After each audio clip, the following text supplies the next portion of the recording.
Greetings ladies and gentlemen. Welcome to the Library of the Unwritten. I am the Archiver. Back with today's stories.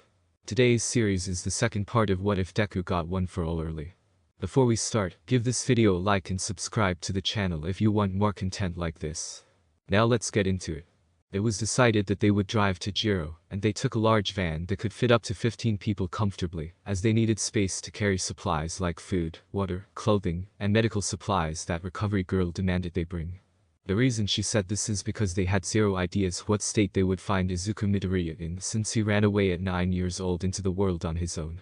As such, she wanted to be prepared to give him any medical care basic needs if he was in a horrible state, which reminded them all of the facts that the boy had survived years by himself in Japan without help.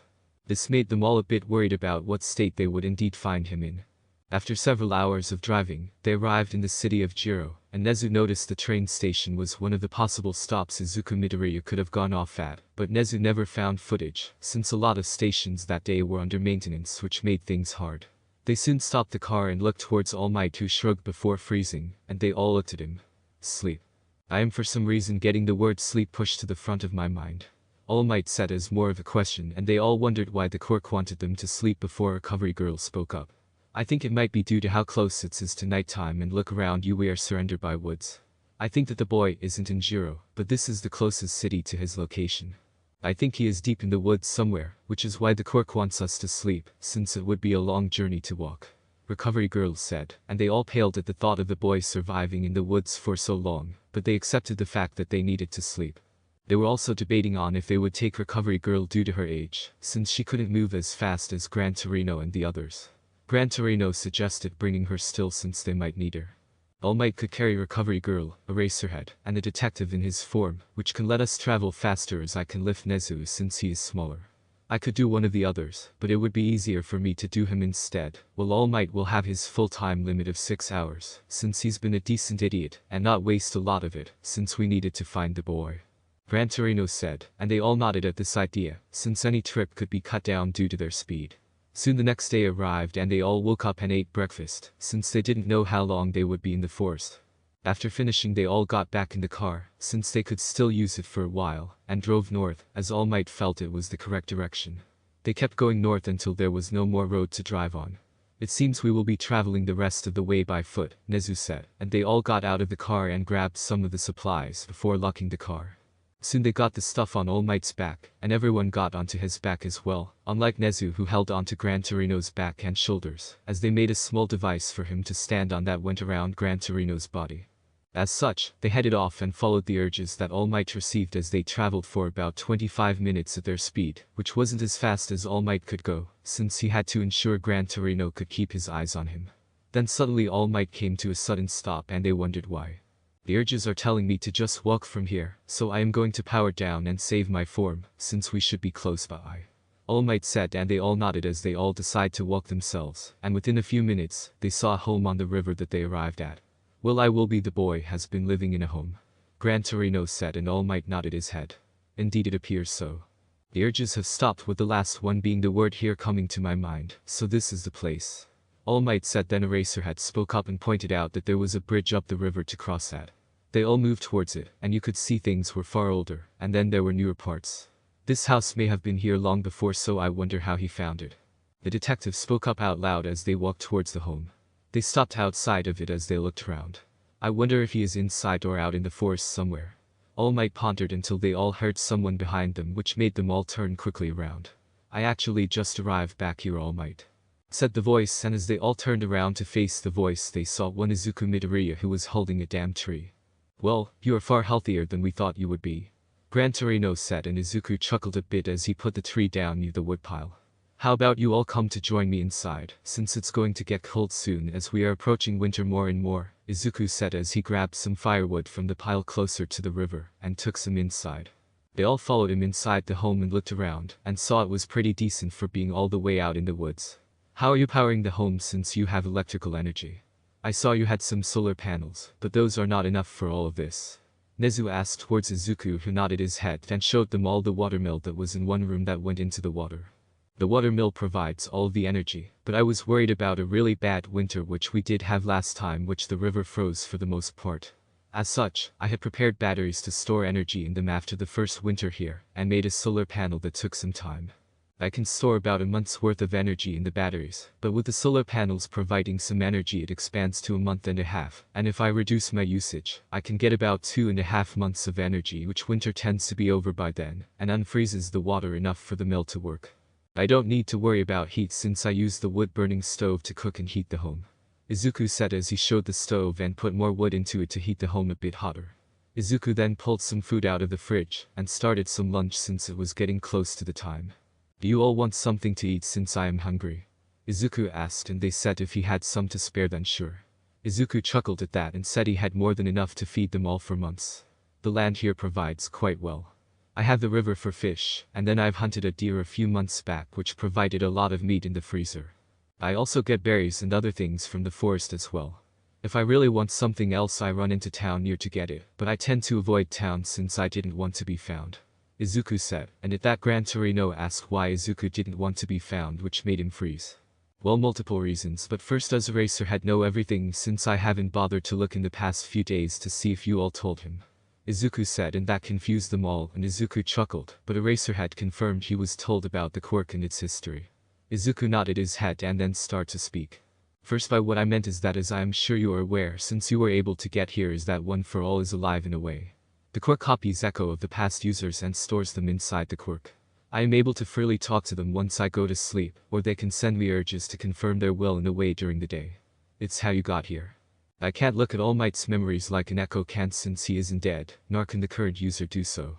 But the other echoes can pass the information from his half-echo to me if they wish to, which is how I know All Might hadn't betrayed me when Sir Nighteye did what he had done. Izuku said, and at that point they all tensed, and All Might really wanted to know the truth of all those years ago. Izuku could tell, but he wasn't going to say it unless All Might outright asked. Izuku put the food down, and at that moment All Might asked a question on all of their minds. Izuku, can you please tell us what Sir Nighteye has done, since you were quite clear in your message that he has caused you harm, and was greedy for what we are assuming is One for All? All Might asked, and Izuku nodded his head as he put his food on the table. Izuku looked at All Might and spoke. Many things had happened at first, but let's start at the very beginning. After you passed the quirk to me, it took me 6 months for me to get enough muscle on my body to even activate the quirk, but I could only control 1% after visiting a quirk doctor since I was an idiot, and tried to use it only in one spot which hurt like hell. Weeks passed and I had registered the quirk as energy manipulation, which in hindsight was a blessing in disguise that I named it that, and I will explain later on why. Izuku said as he took a sip of his tea before starting again. Izuku then explained that Sir Nighteye had shown up at his home about 2 weeks or so after the visit to the quirk doctor and registration office. I am assuming that you told him my name at one point as you came out of your medical coma before going back under, from what the past users have told me. This resulted in him having a large amount of time to hunt me down and start his plans. He had lied to my mother and explained that he was looking into a case from the city you fought all for one in. He lied to Inko Midoriya to get the room alone with me to interrogate me, since he knew I had the quirk. He then said something was taken from All Might that I am tracking down to ensure it gets provided to a better suited individual, if you know what I mean. And that meant several things in my mind, since I doubted you knew he was there, because if you wanted it back then you would have come to be yourself and not sent him. Izuku said, and everyone was tense at what they were hearing, and the detective was confirming it was all true, which made All Might sick to his stomach, or rather his lack of stomach. I played dumb with him since I had no idea if he knew the truth about the quirk, or if he really was sent by you or not, but that didn't go well, as he decided to take drastic measures. As he said, listen here, what you were given is meant to be a symbol and not a plaything, so it doesn't seem fit for someone like yourself to keep a hold of what you were given. You can either agree to hand it over to someone I find more suitable to become the next vessel, or I can take harsher measures. The choice is yours, so decide now. But I don't know if he meant someone quirkless shouldn't have it, or if he meant something else at the time. I think later on, I believe it was, Izuku said, and Ezu chimed in at that. Sand said they had the records cleared up since they investigated the school. This made Izuku happy since it meant he wouldn't have hard as a time to get into UA due to his records. Now at that point, he was painted as a quirkist in my mind, and I still don't know if he is one or not. Anyway, I played dumb once again and pointed out that he had lied and was conducting an illegal interrogation of a minor, since he had lied to Inko Midoriya to get me alone. He didn't like that, as he stood up and told me I had chosen the rough method instead, which was true as it was indeed rough, Izuku said, and they really didn't like the sound of what Izuku was saying, and really hoped it didn't go down the route they thought it did. Izuku explained how Sir Nighteye revealed the truth somewhat to his mother about the quirk, and that made them all white in it that fact. He came up with a story that I had stolen the quirk from you, and placed the blame of you not making public appearances on me, instead of All for One injuring you. This made my mother drop her act of loving me, and well, things took a turn for the worst at that point. I know she was mentally and emotionally abusive, but at that point, due to Sir Nighteye, she turned physically abusive as well. I tried to deny the claim, but she had slapped me very hard as my head quickly turned, and she did it right in front of him too, as he just stood there doing nothing. I was then sent to my room and wasn't allowed to go to school as she started to starve me for days, since I refused to hand the quirk over to Sir Nighteye who wanted it. Izuku said as a tear went down his face, and All Might was furious at his old sidekick at this point. He knew the man didn't like Izuku based on the school files, but those were proven to be fake by the school, but now to learn that the man knew about the abuse, and did nothing enraged All Might and all of the others as well. That night after I was sent to my room without food is the same night One for All past users reached out to me, since they saw the situation I was in, Izuku said, and they all paid even more attention at that point. Izuku explained how they told him the entire story of One for All and All for One. Luckily they cleared your name. All Might, as Nana explained. You had no one you intended to give the quirk to before you met me on that fateful day. She and the others also explained that you actually have zero right to ask for it back from me anyway, since the quirk is mine now, and the only condition for my usage is to use it for good. Izuku said, shocking the room, and All Might asked if Nana was doing good, which Izuku confirmed. Izuku then explained that nearly every user except All Might was chosen more of random luck, as they all died at the hands of All for One, except the fourth user who died of age, since he had lived in seclusion to build the quirk up. Actually, we are in the home of the fourth user. He's the one who built this house and he trained here. It's why I came out here, since they were sure it should still have been standing and in somewhat decent condition, as it was better than sleeping on the streets or dirt. Izuku said, shocking them all, that they were in the home of the fourth user of One for All. That confirmed how old the home was, and explained why there were older devices like the wood-burning stove. Izuku then explained that the past users told him of All Might's condition, and that Sir Nighteye was acting of his own will, and not All Might's orders from what they knew.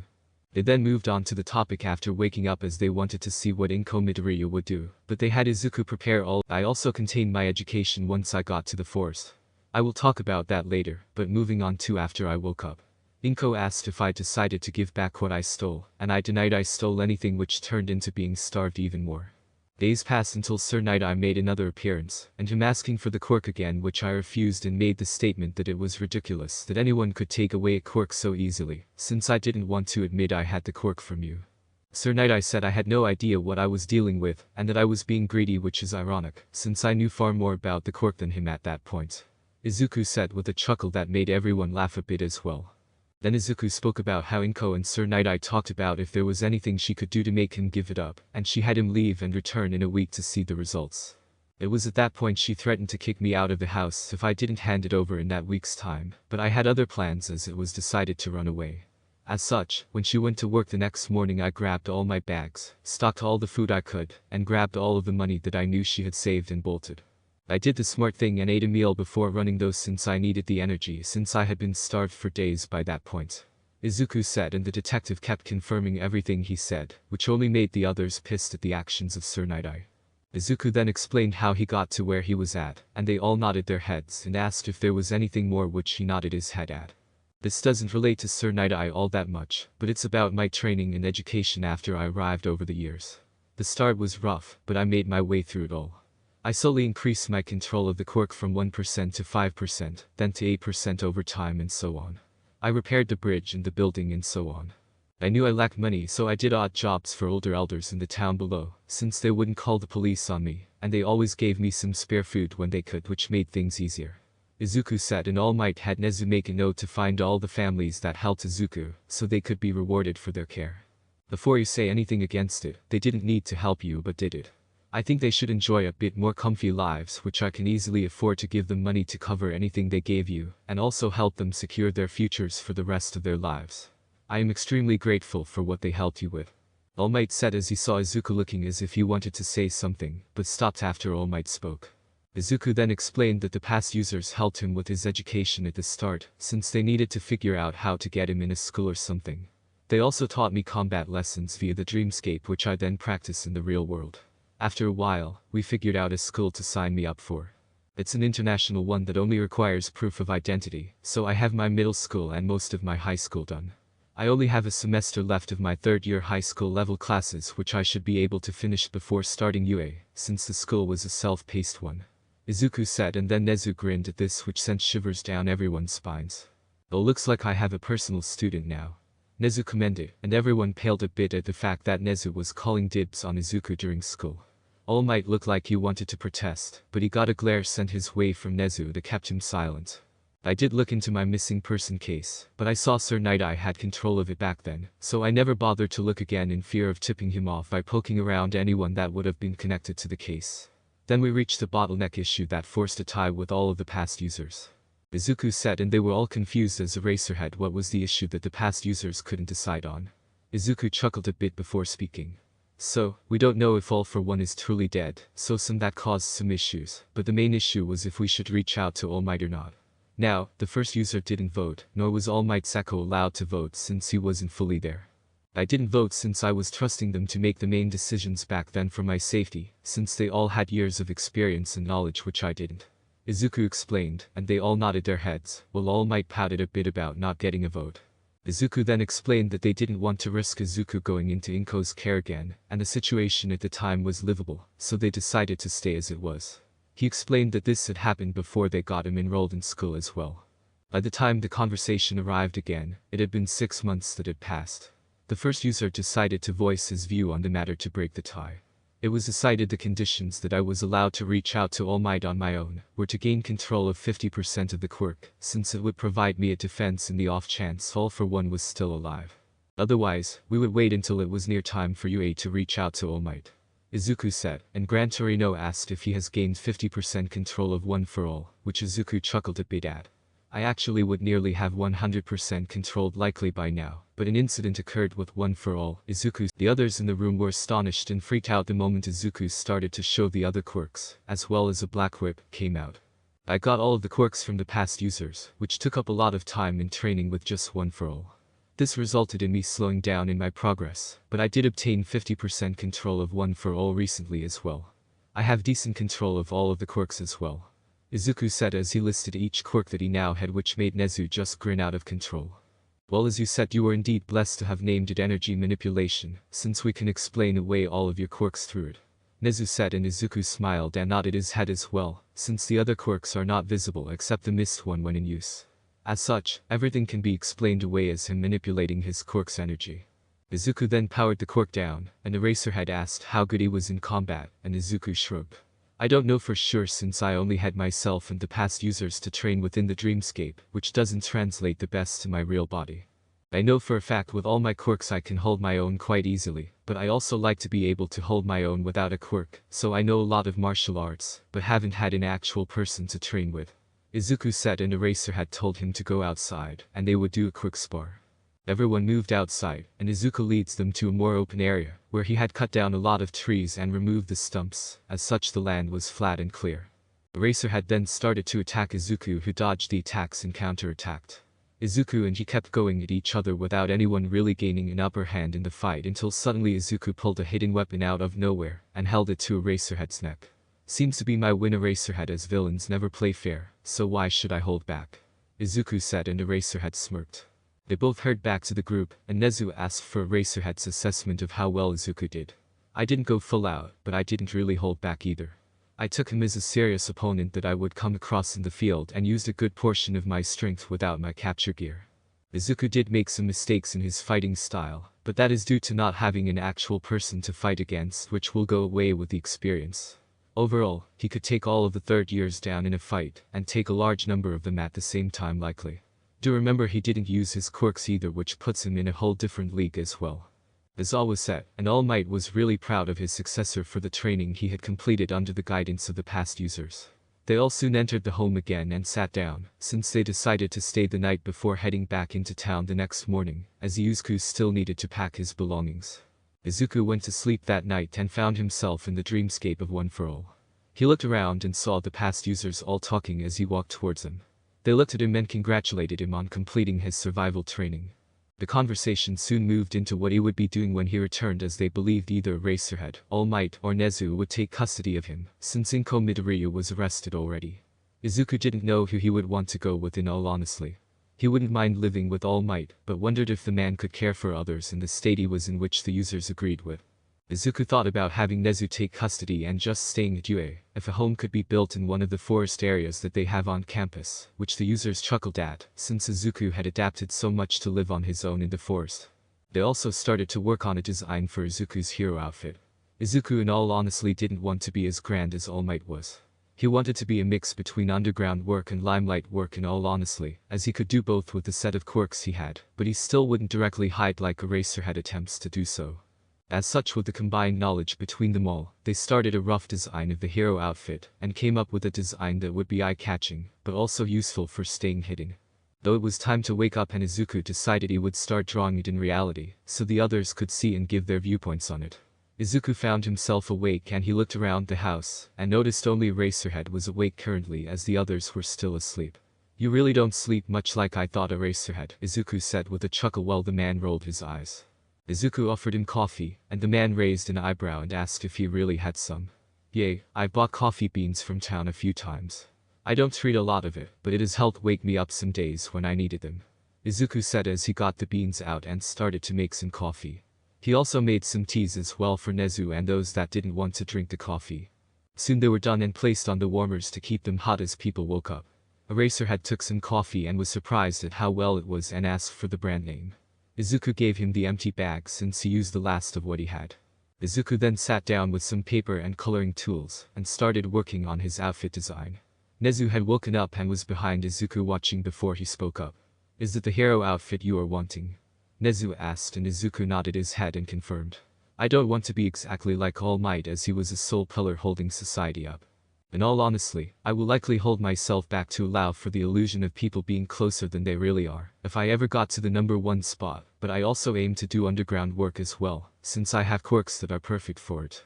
I want to be a blend between the two, but I don't plan to hide as Eraserhead does in avoiding the media. I will allow myself to rise in the ranks as it happens, but not focus solely on limelight work," Izuku said, and Eraserhead was interested in what the outfit was looking like, and was impressed with what he saw. Overall, it was a decent outfit for doing both sides of the field, as it was eye-catching, but it would also blend quite well in at nighttime, due to the color scheme. All Might had woken up and heard the conversation and wanted to look at the outfit. "Oh, it looks quite nice," All Might said as he nodded his head. Izuku thanked him with a smile on his face before finishing the work. "Overall, I don't need much actual support gear to help me tame one for all, since I have 50% of it under control. I just need the outfit made to withstand the sheer power I would put off and have some self-repairing around the wrists due to black whip coming out from my wrists.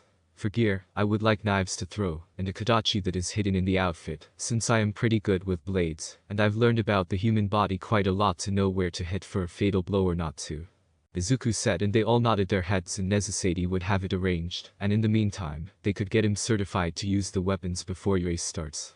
About UA, where am I living since? Sorry All Might, but the past users and I agree that you aren't really in a good health state to care for another person, even though we know you would really love to adopt me. I still care for you as a parent regardless, since the past users have shown me how much you care about me," Izuku said, and All Might sighed as he admitted that it would indeed be hard for him to care for Izuku in his state. Before Eraserhead could speak up, Nezu grinned and spoke. "Why, you could come under my care. I live on the UA campus and I am sure you would enjoy my home, since it is located in one of the forests on campus," Nezu said with glee, and Eraserhead glared at his boss.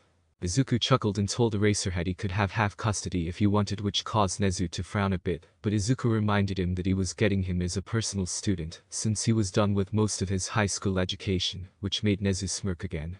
Though everyone else was shivering a bit due to the smirk and wish Izuku didn't remind the principal about that fact. Soon Izuku got started on packing everything up, and the others helped.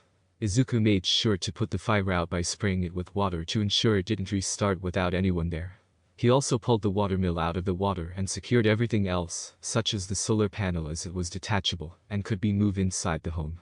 Izuku asked everyone to not speak about the location of the home, since he could use it as a safe house in the future for whatever reason, or a future user could use it as well, if something ever repeated like this.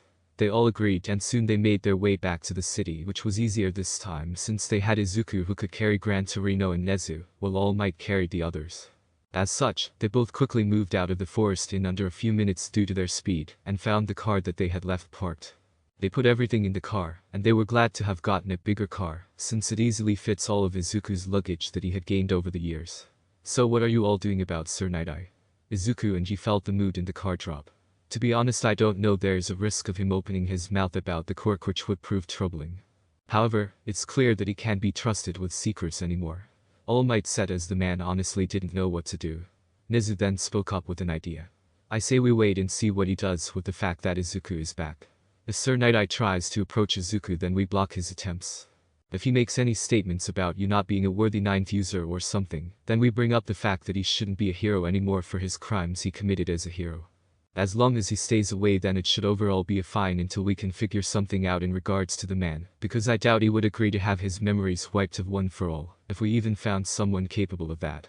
Nezu said, and they all nodded their head, and Izuku accepted it, since he really didn't care as long as the other heroes knew of what the man did, since his reputation with them was now destroyed, which made Izuku happy in all honesty. Izuku would hate for such a good quirk that Sir Nighteye has to not be put to use to save people, so this worked for now. I'll accept that unless he does something. The quirk is useful to save people, and is really the only thing he has going for him, since he has a shitty personal character. I really didn't like him after learning he ended the partnership with All Might due to his stupid vision, since the future isn't set in stone, and it's only the highest probability that he is likely seeing. Izuku said, and Nezu asked for more details on why Izuku thought of it like that. Izuku explained that every human is making a different reaction, and if enough people make a different reaction, then the future would start to change. The further out Sir Nighteye saw, the more obscured it would have been, since many different actions would have changed. Example is me, because if he saw the future 100% unbreakable future, then he should have known where to find me, since All Might came to get me, but yet he made no attempts to come to get me, Izuku said, and they all widened their eyes a bit at that, and nodded their heads, since that was true. If Sir Nighteye did see an unchangeable future, then why didn't he find Izuku already? Though all those thoughts were put aside as they continued their drive towards UA, which was a few hours out. Recovery Girl wanted Izuku in her office once they arrived at UA, so she could give him a complete medical overview to make sure he wasn't missing anything from his diet, due to being in the woods for so long, which he agreed to. Nezu said that they would close the case about his missing, but would try to keep it on the down low, to not raise any suspicions with Sir Nighteye. After a few hours passed, they had arrived back at the school, and classes were already out for the day, which only left the staff on campus. As such, there was no one to stop and see Izuku, since they quickly moved him into the nurse's office, so Recovery Girl could start her medical checkups, which included blood work and everything else. Nezu said he would have drones take the luggage to the house on campus, while he and Eraserhead got to work with the detective on paperwork for his custody to be transferred to them, since Inko Midoriya lost hers when she was arrested. Izuku nodded his head, and soon it was just him, Recovery Girl, and All Might left alone in the nurse office. Man. It feels weird to be back in society again, after being cut off from everyone else for so long, with only the internet to communicate, Izuku said, and All Might chuckled and nodded his head. Indeed, but you did amazing in surviving for so long on your own. I am so proud of you, my boy. Now I did have a question on if you wanted to do the recommendation exam or take the actual one. All Might asked, and Izuku asked who would recommend him, and All Might said he would, or Nezu likely would, depending on Izuku's preference. Can I take some time to think about it? If I went with the recommendation exam, then it draws a lot of attention onto me, so I want to just relax for now, and adjust back into some form of society, until it's a bit closer to time to make that decision. Izuku said, and asked, which All Might nodded his head, and said he wouldn't need a decision until it was closer to the end of the current school year.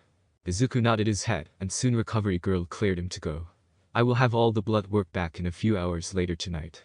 I will send everyone the notes on them, so we know what he needs to be healthy, or if he is already healthy. Otherwise for now he is clear to go. Recovery Girl said, and they thanked her as they headed towards Nezu's office. She waved them off as they closed the door behind them. Izuku and All Might made their way towards Nezu's office when Izuku decided to speak up. Hey All Might, can I call you Tasha like Nana does in the dreamscape? Izuku asked, catching All Might off guard, and froze for a second. Izuku thought he screwed up and tried to backtrack, but All Might stopped him. It's fine. It's just I haven't heard that nickname in so long that it caught me off guard for a moment. All Might said as he turned and looked at Izuku in the eyes. I would be so happy if you called me that, my boy. All Might said as he patted Izuku's hair, and soon they arrived at Nezu's office and walked in as the door just opened right away without them knocking. Izuku chuckled when he saw that, and wanted to rise to Nezu's chaotic evilness. I wonder if he will teach me his ways. Izuku thought as a shiver went down All Might's back, and Nezu looked up with a grin, as if he felt a wonderful thought being made by someone in connection to him. Please sit down both of you. Tea? Nezu asked, and Izuku accepted some and asked if Nezu made his own tea or did he buy prepackaged tea. Most of the time I make my own tea if I can help it. Some of it comes repacked since there is no choice but to make them like that, but mostly I buy the actual tea leaves and make it myself. Nezu said, and Izuku asked if he could teach him later on, since he only was able to figure out the basics but failed before. Nezu had a huge grin while Arasarit groaned and muttered that there were two of them now, which made both Nezu and Izuku grin at the same time, as they drank their tea almost at the same time. Anyway, moving on.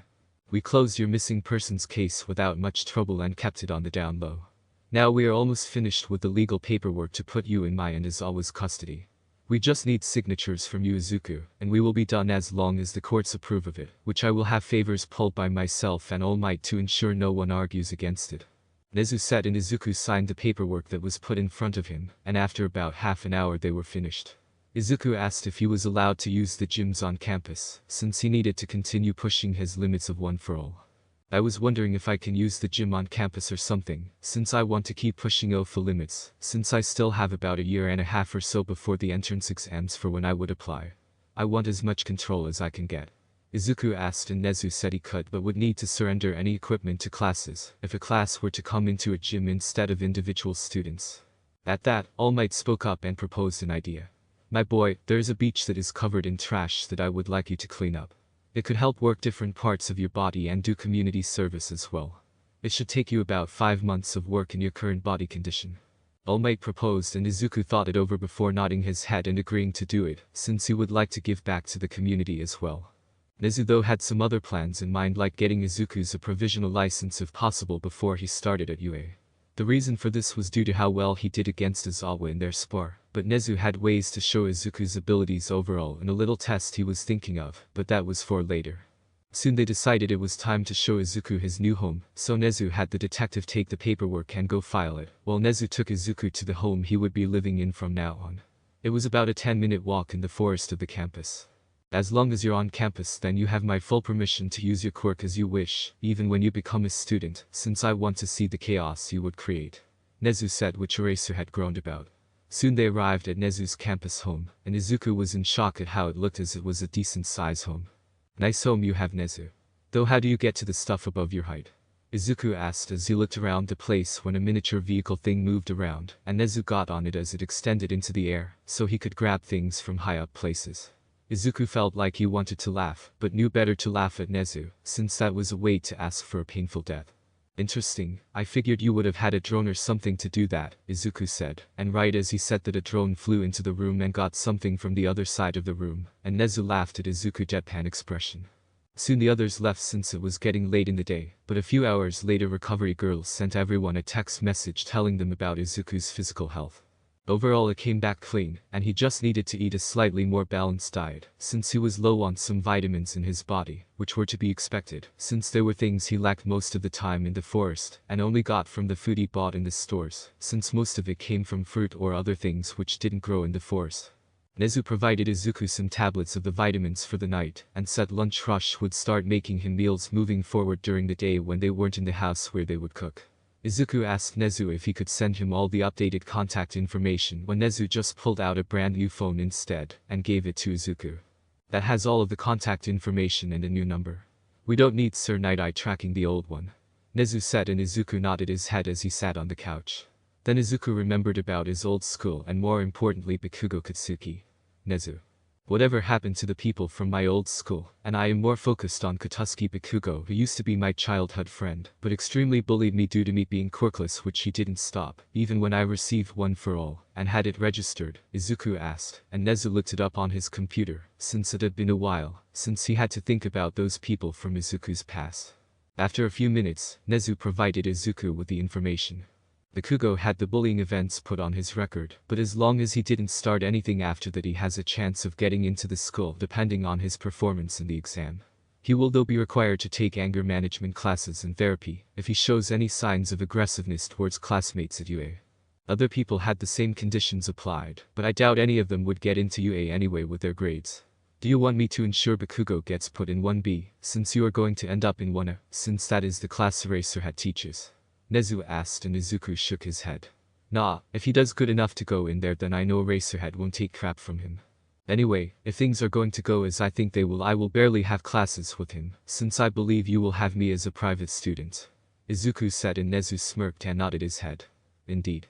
On that note, we need you to finish your high school classes as soon as possible, so you will be completely free, and I want you to obtain a teaching certificate as well for some of my plans to work.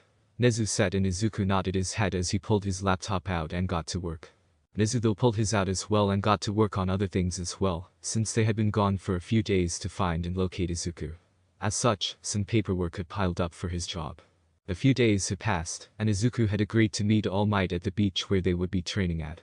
Izuku changed into some workout clothes and took a small bag with drinks and energy bars, so he could refresh himself when he took some breaks.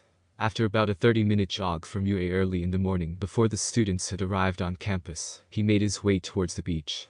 Once he arrived after the 30-minute run he looked over the beach and nodded his head at what he saw. They really did let this beach go to waste with all of this trash, Izuku said out loud to no one in particular, when he heard All Might's voice from behind him. Indeed my boy. The city had failed to maintain the beach, and now it has become an illegal dumping site, since some trash had washed up on the shore many years ago. All Might said as Izuku turned to face him. Izuku greeted him, and they both looked over the trash beach together, and started to talk about how he was going to be cleaning it. Overall, start small and move upwards, but also do some bigger things as well. I think with your current condition you could clean this all in 5 months' time, which does include you doing other things half of the day, like finishing your high school education. Nezu told me he wants you to get a teaching certificate and I am working on mine as well. I think he may have you help me teach my class since I will be teaching Heroics 101. All Might said and Izuku nodded his head, since he remembers something about that being mentioned by Nezu very late last night right before he went to sleep. Izuku though had a question about All Might's offer. Hey Tashi, how much is your limit right now? Izuku asked and All Might understood the question, and he was silent for a second before looking out at the sea through the small window in the trash. As it stands I have about 6 hours total left. It would have been likely less, but I conversed as best as I could, since I needed to find you no matter what. Though I can feel it slipping away by the time you start at UA, I likely will have 4 hours most likely or something like that, as long as I keep conversing my energy as best as I can. All Might said and Izuku nodded his head. Soon Izuku got to work on the trash pile as he followed along with the plan that All Might had put out for him. Overall it was a mixture of moving the garbage most of the time, and then a set routine that was a bit harsher than the one Izuku was already doing. All Might had arranged for a dumpster to be placed on the street, since he knew Izuku was going to make fast progress with the amount of cleanup. As such, a normal pickup truck would be wasteful in gas, since he would need to make a large number of trips between the beach and the dump, so a dumpster was a far better solution, and a truck would come and pick it up every afternoon, since All Might didn't care about the expense. Izuku decided to ask more questions to All Might like what was his favorite thing to do in his pastime, and All Might said it was to watch old cartoon shows from long ago. A lot of cartoons now these days have me in them I don't really want to watch myself all of the time, since that is just freaky. Watching the really old cartoons from before quirks came around is quite nice. All Might said and Izuku nodded his head. When I was still quirkless I used to watch all of those old shows, and just dream of getting a quirk or figuring a way out to replicate the technology, so I could become a hero as well. Ironically, I kind of got it in a similar way that Spider-Man did, but instead of being bitten I was given via blood which honestly wasn't as bad as I thought it would be, since I didn't really notice that you had done it until much later on, since I was in shock at the sight before me during those times. Izuku said, and All Might chuckled and apologized for forcing the life he did on him all that time ago. Izuku waved it off. I am glad you did it. Indeed, I would have liked to be a quirkless hero, but I can do so much more with the powers I have unlocked. I can advocate for so much change far more than I could any other way. Also, would I really have a Dadzu, Didzawa, and a Dad Might to help me beat people up or come up with crazy plans? Izuku said with a smirk, and All Might rolled his eyes and shrugged. Who knows, you were likely going to do crazy stuff regardless, so I wouldn't be surprised if Nezu somehow got his hands on you with those analysis books of yours. All Might said as he felt a shiver down his back and figured Nezu knew he was talking about him somehow. While he said that Nezu broke out into a wide smile in his office, since he felt as if someone was talking in fear of him. Oh, I enjoy making the humans fear me. Nezu thought before sipping his tea and going back to work.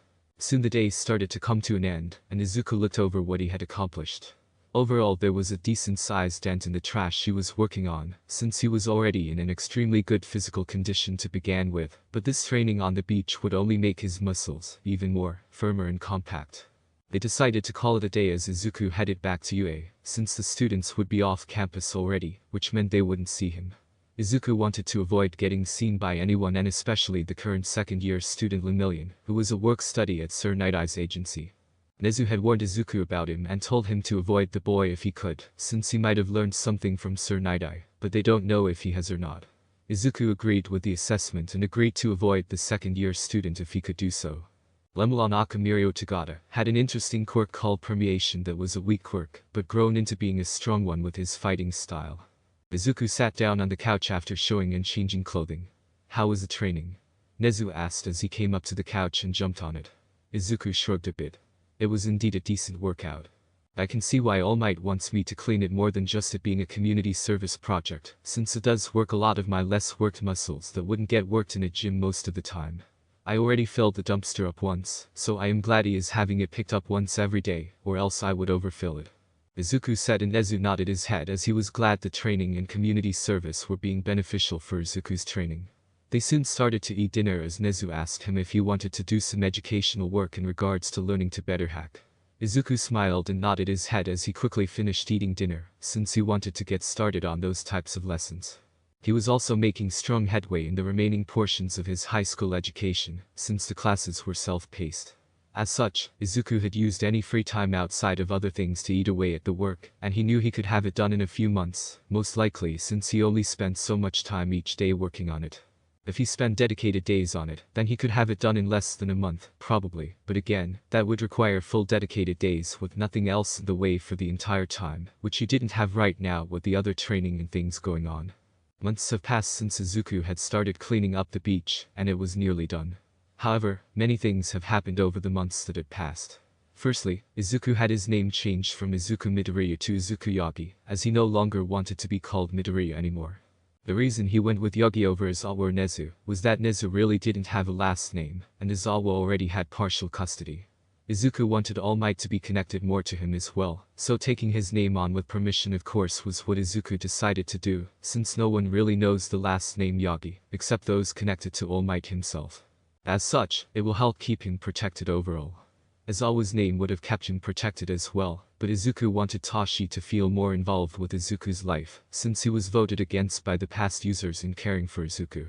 All Might had broken down in tears the day that Izuku had asked that and had accepted without even thinking about it. Izuku smiled greatly that day as well. However, moving forward on the other topics as well. Izuku had accepted taking the recommendation exam from All Might, but had no intentions of revealing who recommended him, as he wanted to build up his own name, before he was associated with All Might 24/7, which All Might agreed with. They had informed Nezu of this decision, who accepted it. Nezu knew Izuku would pass regardless, due to his overwhelming power with his quirks and without his quirks. As such, this meant only 3 recommendation spots were open in his mind, and he's received quite a few applications from all different types of people, but he knew he did receive one from the number 2 hero endeavor for his youngest child Shadow Todoroki. There were some others from notable families like the Ida family or Yaoi Rosu family, which was a very rich family. Nezu wondered who the other 3 people would be that would conquer the recommendations exam, but shrugged since that was still a bit away.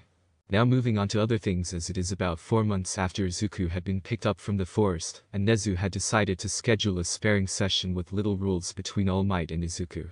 Nezu wanted to see how Izuku did compare to All Might in combat, so they all gathered up at Training Ground Beta, which was a fake city recreation that they used for the entrance exams, and prepared to watch All Might and Izuku go at it. Before they walked out to the field, All Might decided to ask how much control Izuku had of One for All, due to all of the training he had done at the beach.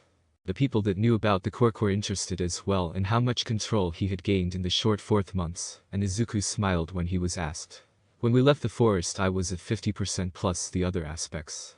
Now, I sit at 65%, which means I have gained 15% in the past 4 months, which isn't surprising since I was already toned and healthy. The training on the beach is helping build those less-known muscles, which has done wonders for my control, since I am spreading the quirk across all of my muscles, which includes those. Izuku said, and All Might smiled greatly as he nodded his head. Overall, Izuku had been doing an amazing job in his training, and looks to be on track to have almost all of One for All under control before his first year of school, which means he would just need to focus on all other heroic aspects of his training. Soon both of them stepped out into the fake city, and Izuku right away called in the mist to condense in the area of the fight. Izuku's control and usage of the mist quirk had gotten pretty good, and he was now at the point that he could spread it out and use it within a mile radius around himself, which was honestly far more than Izuku thought he would ever need in hero work, but useful regardless. If he ever needed to make a quick escape for some god-awful reason. All Might tensed when he saw the mist coming in, and decided to try using the air produced by his punches to try pushing most of the mist away, but the mist just kept coming back every time he did it. Quite a good job, my boy. The mist would definitely make people tense up when they see it, as it will likely become a common indicator that you are in an area the more popular you become. All Might said as he suddenly dodged to the side as Izuku came from his backside out of the mist and tried to land a punch, but All Might grabbed. However, the moment All Might tried to throw him, Izuku suddenly disappeared into the mist. What? You can even do that when someone has a grip on you?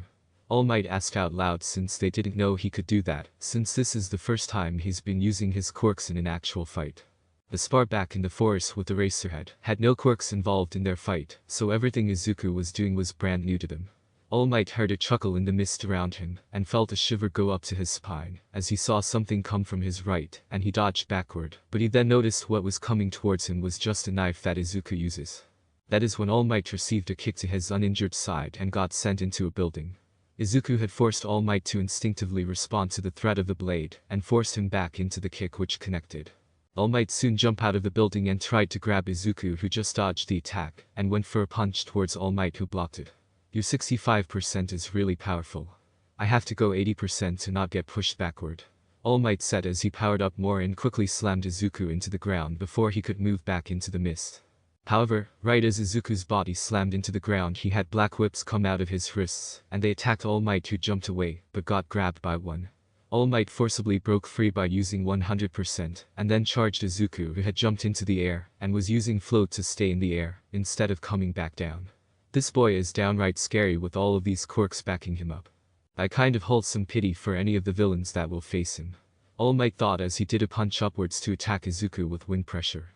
Izuku just tanked the wind pressure though, and decided to pull out his short blade, Kadachi, and All Might was confused on why his protege was pulling that weapon out, until he saw what Izuku had started to do. Izuku lifted the blade at an angle, and then powered up One for All, which unknown to everyone on how he did it, but the green arcs of lighting from him moved onto the blade as well, which shocked All Might, who decided to take cover. Izuku swung the sword, and once he did it, the lighting from the quirk came off the blade and carved into the ground, wiping out a handful of buildings, but making a massive scar in the ground, due to the lighting and wind pressure that came off the blade. Holy super crap. All Might said as he pushed himself out of the rubble from the building he hid in. You could see All Might muscles clenching up since he got hit by the lighting a bit, so he was being affected by it as well. Though the match still wasn't over as Izuku put the blade away and quickly dropped down to All Might and landed a kick right on his crossed arms, which shoved All Might down into the ground a bit, but before All Might could react, Izuku quickly twisted his body with float and the reflex quirk, and grabbed All Might and tossed him. Though Izuku was unlucky as well since All Might grabbed Izuku as he was being tossed and held on, which brought Izuku with him flying into a building that came down after they crashed through it and into Enter building. Both of them made their way out of the rubble, and you could see blood coming down All Might's head a bit since he had some wounds, and Izuku was exhausted since they had been fighting for about 40 minutes now. I must say, old man, that this is so exciting and we need to do this more often. Izuku said with a grin, and All Might laughed a bit since he indeed wanted to do this again as well in the future, if he still had the time to do it with his form. All Might and Izuku charged towards each other, and threw away all other tactics, as they just entered a slugfest as they exchanged blows between each other. They were both laughing as they kept going with only their fists and One for All backing them up. After about another 10 minutes, Izuku fell to his knees as he was breathing hard due to the extended quirk usage and fighting. Izuku hasn't really had to deal with fighting that long, nor using his quirk for an hour almost, but All Might wasn't in any better condition either as he was breathing hard and looked like he would need to stop soon. It's clear that we are going to need to stop, so I guess we should go for one last punch to decide the winner. Izuku asked, and All Might nodded his head. Both of them jumped away from each other, and Izuku started up float and all of his other quirks that could be used for a physical fight all at once. I am putting everything I got into this, old man. Izuku yelled as he pushed his limits and moved from 65% to 70% of one for all. All Might nodded his head and was prepared to use a 100% punch, since he couldn't risk going over, since it would shorten his time limit. Both of them waited for a moment to strike, and then suddenly some rubble from one of the broken buildings fell and made a noise which broke the tension between them and sent them charging at each other. Izuku was using float to help boost his speed, black whips to cover his arm to add more damaging effects, his reflexes quirk to help aim and move better, and then one for all at 70%, and the closer he got the more he smiled just as All Might was doing, as both of their smiles widened even more due to the thrill of the fight. However, before they collided, Izuku suddenly used the reflexes quirk and changed the trajectory of his fist to go under All Might's attack and land a blow to his stomach to the side to ensure he didn't hit the wound. Izuku had also expelled Black Whip, which forced All Might to go flying backward even more. All Might went flying across the city and landed in the wall that surrounded the training grounds. The buzzer went off ending the spar, and Izuku quickly made his way to All Might to see how he was. Izuku was shocked when he arrived and found All Might holding his stomach and was laying on the ground. "Can you help me to recovery, girl? I think we broke some of my ribs. She's going to be pissed," All Might said with a bit of fear of the old lady. Izuku nodded his head and gently grabbed his master with the quirk and flew off towards the control room, since Recovery Girl would be there. After a few minutes, you could find Recovery Girl healing All Might, who had dropped to his skinny form and looked horrible in his state. "You two need to be careful. You broke half of your ribs," Recovery Girl said as she smacked Izuku with her cane and glared at him as he apologized. All Might just laughed a bit though, which earned him some looks. "I went 100% nearly that entire time. I of course didn't go over 100% like I could if I were to perform the United States of Smash, but I lost. I lost to my successor who only has 65% under his control. Dear God. Just imagine what he can do when he hits 100% with more battle experience," All Might said with a huge grin, since he was proud of his protege. It was at that moment that they all realized the implications of that. The undaunted symbol of peace had just been beaten by someone who wasn't even close to their prime. The implications of that were huge, and it solidified the decision in Nezu's mind on his next steps. Several weeks had passed and Izuku was finally done with the beach. He stood there on the empty beach as he texted All Might that he was finished with the beach, and his master said he would come down to see it, and he was proud of his hard work. After about 30 minutes, All Might arrived at the beach to find Izuku sitting in the sand, and All Might looked across it all, and was truly stunned at the beauty of the beach. It was also early in the morning with the sun rising as well, which cast an amazing glow over the shoreline. "Izuku, my boy," All Might called out and moved towards Izuku, who had turned around and waved at his master. "I am so proud of what you've accomplished here on this beach. What percentage are you able to control now?" All Might asked to see if there was an increase since the spar. Izuku nodded his head and turned one for all on for a few moments before speaking. "I can push to 70% of OFA without any problems. During our fights, I had used 70% in the last blow, but it did sting to use it, but now there aren't any stinging issues," Izuku said, and All Might nodded his head as he sat down on the beach with his protege. They both sat in silence for a few moments before All Might decided to speak up. "My boy, I know we didn't meet under the best circumstances, and I forced an entire burden on you without your consent. I wish we could have met under better conditions, and I had the chance to offer you the quirk and the burdens it came with, instead of literally forcing it down your throat. However, what I am trying to get at that you are the best person I could have ever run into that day or any other day, as you have shown time and time again, where you are the 9th user of One for All. I am extremely proud of you, and I know the past users are likely as proud as I am," All Might said as he hugged Izuku, who was now crying and telling All Might it was okay, and that he didn't regret getting the quirk, since it leads to a better life overall for him. Soon they stopped their crying and wiped their eyes when Izuku's phone rang as it was a message from Principal Nezu. "Nezu says he wants us both at UA, since he knows we are done with the beach," Izuku said, and they wondered how the principal knew about the beach being cleaned.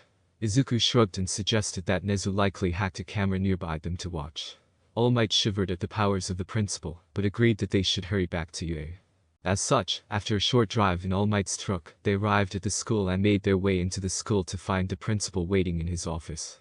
Izuku was about to knock when it just opened up, and they walked in like normal. "Good job on the beach.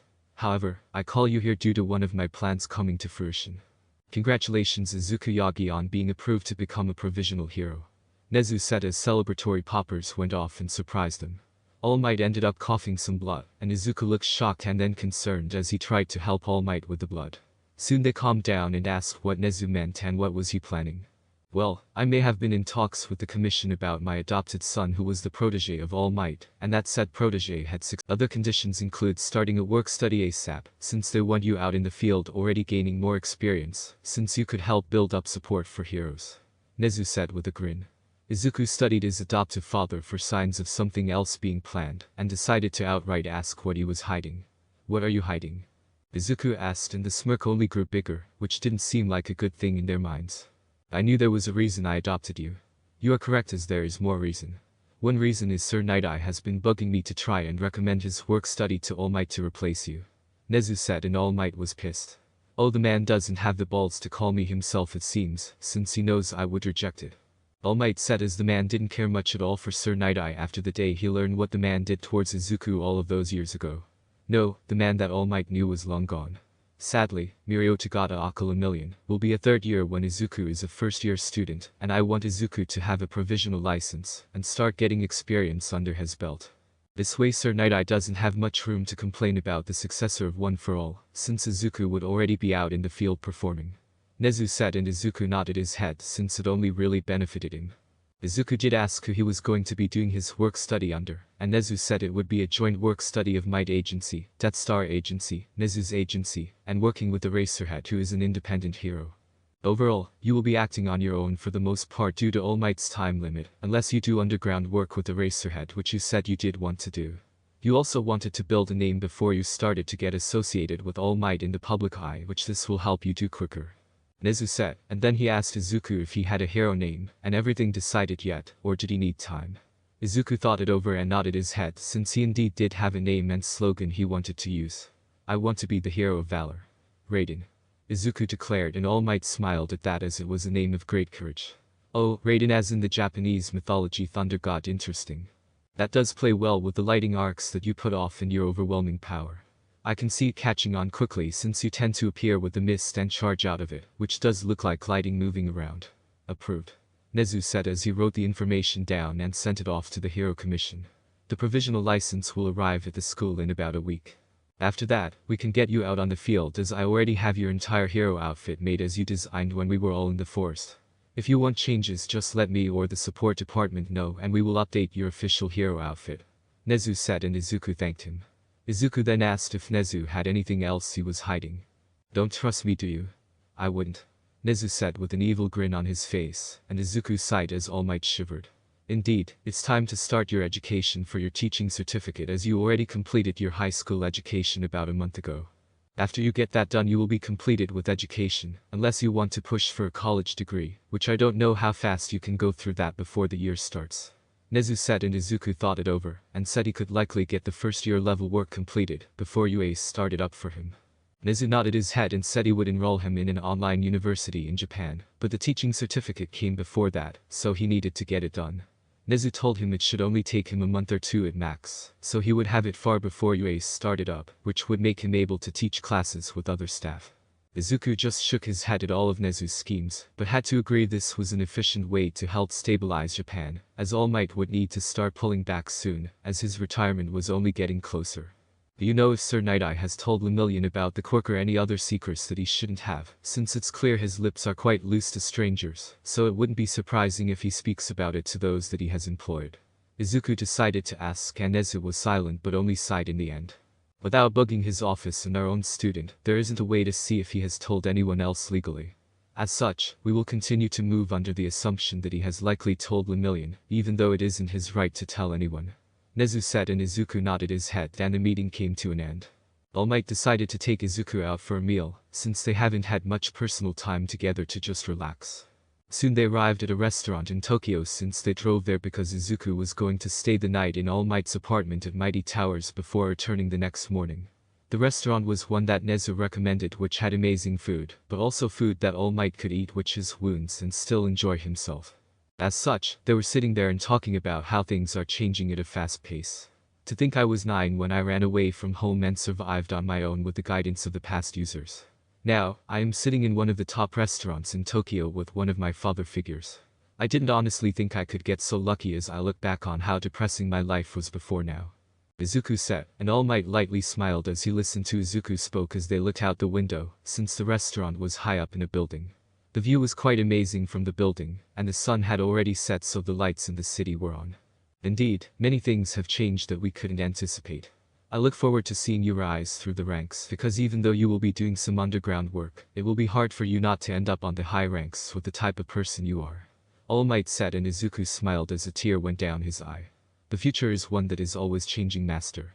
I will destroy whatever vision Sir Nighteye saw that day to ensure that you are watching me rise through the ranks. Izuku declared to All Might, who widened his eyes as Izuku made the declaration to destroy Sir Nighteye's vision.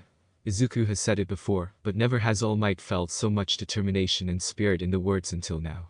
I wonder if it's because I've seen what he can do since he defeated me once already. Up to now, I only had the will to push through the vision to ensure Izuku was safe and cared for, but now I want to live. All Might thought as he heard Izuku's statement. All Might thanked him and promised to keep fighting to the very end with every breath he had. Indeed, this was the moment that All Might had truly made the full commitment to living without having other motives than to just simply live his life. At first, he stayed alive to find Izuku Midoriya and help train the boy, but now he truly wanted to live just for the sake of living itself, and he had to admit he felt so much bliss in knowing that fact. The bliss that he didn't realize he needed in his life up until that moment. All Might couldn't wait for the adventures that he would get to see his protege and son go on through his rise of the ranks, because All Might knew he had an amazing time during his rise to fame, and he hoped Izuku Yagi would have the same amount of fun as well. The fact that Izuku had decided to take Yagi on as his last name always did make All Might really happy as well, and he honestly couldn't feel happier than right now. The remaining time had passed, and it was now the following week, which meant that Izuku's provisional license had finally arrived.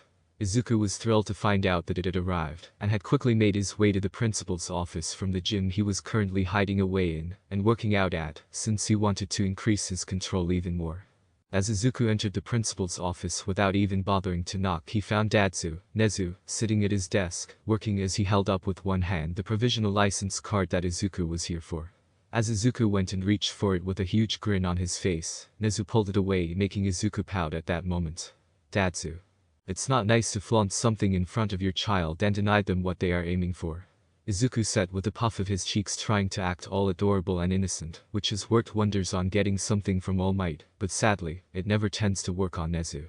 Nezu just chuckled and reminded Izuku that the trick doesn't work on him like it does with Yagi, and Izuku rolled his eyes as he sat down. Assuming you have something for me to do right away as a provisional hero? Izuku asked, and Nezu's smile grew, but only by— Indeed, we've decided to not have you appear with All Might for a bit of time, since we are going to build your name up first, so you will mainly do your work study under me and Izawa for now. As such, we already have a case you are going to be perfect for. Nezu said as he turned around and told Izuku to follow him into the side room attached to the office. As Izuku entered, he could see case files which Izuku assumed to be his mission. Izuku started to read over the documents Nezu handed him, and saw why he was going to be going on this mission. The mission he would working on was a kidnapping ring that had been kidnapping children with all different quirks that most would deem villainous, as it was believed that the group was taking these children to turn them into villains, since some in society would just ignore the fact that they had gotten kidnapped and forced into the work instead of helping them as the traumatized children they were. Izuku felt a special type of hatred for these types of villains that would dare do this to children. From what I see in the files, the reason I am being requested is due to the fact that their main base is on the small island of Tashima. The villains have wiped out all of the pro-heroes on the island, and are terrorizing the residents as well, since the island— This meant only a small police force, and about 2 to 3 pro-heroes were ever on the island, to begin with. Now though, there is only the small police force that had to submit to the villain control, and then no pro-heroes due to their deaths. Nezu said, and Izuku asked when the island fell under the villain's control, and how many villains are on the island, as far as the government knew. Nezu nodded his head and pulled another sheet of paper, and gave it to Izuku. The details listed the fact that there were now about 200 villains on the island, which was part of the reason that the commission and government realized what had happened to the island, as it was unnatural for such a jump in population to happen. There was the issue of the pro-heroes having been reported dead, but the villain group had dumped the bodies on the mainland of Japan, so it took a bit of time for it to be connected to the island, since there has never been a large number of villains or crime on the island. The villains had also gained control of the island for about 4 months now, though they have been operating on it for roughly 6 months now, since they had been slowly increasing their numbers to take over the island, without tipping the local police and heroes off before it was too late, which they were successful in doing. Now, the reason you are a perfect fit for this entire operation is due to the fact of your quirks. From about 5 a.m. to about 10 a.m. there is typically a heavy mist on the island that rolls in from out at sea and covers most of the island. As you can guess, this means that you can go in on a small boat and be undetected, as you can become one with the natural mist, and since the entire island is covered naturally, it will allow you to not exhaust it yourself in making the mist to travel through the entire island at a fast pace. Nezu said, and Izuku nodded his head, since it was indeed a very good reason for him having been picked for the mission.